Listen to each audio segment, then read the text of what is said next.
But swords aren't his only passion. He also has a collection of almost 300 guitars.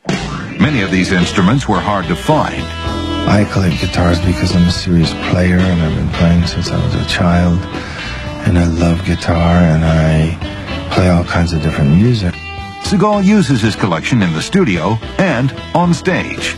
Unlike other musicians and collectors, he is willing to risk some of his most prized guitars by taking them on the road. I travel with these, I just don't let them out of my sight. Not only are the guitars rare, they're made more valuable by the artists who played them. Celebrity guitars have value higher than non-celebrity guitars that really doesn't relate to the value of the guitar as much as it relates to the aura of the celebrity who owned it or played it. The collection includes pieces once owned by Lenny Kravitz, Stevie Ray Vaughan, and Jimi Hendrix's Stratocaster. Jimmy had thousands of Strats, but he only had one jazz master since he became Jimi Hendrix, and this guitar is a real special feeling guitar.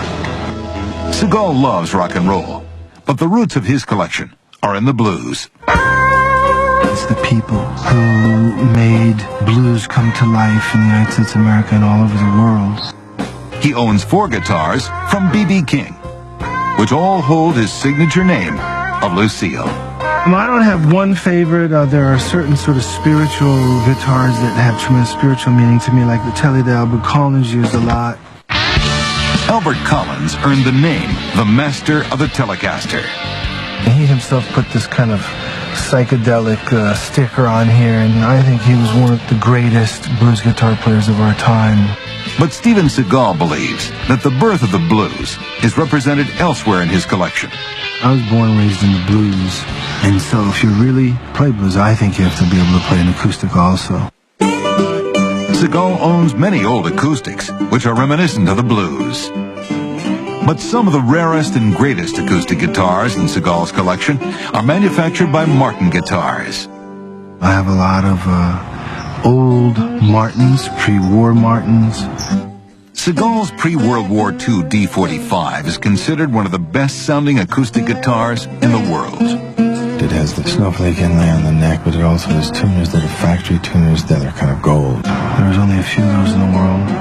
You hear stories about the D45s in particular, a guitar that sold new for $225, trading in the market for anywhere between $100,000 and $150,000, depending on the condition.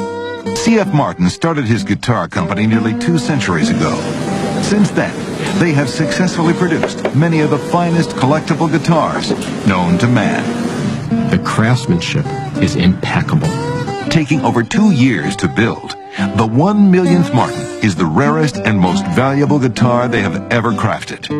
It has 30 rubies, 40 diamonds, and is surrounded by 18-karat gold. It's such a magnificent piece of art, you know. You can't argue with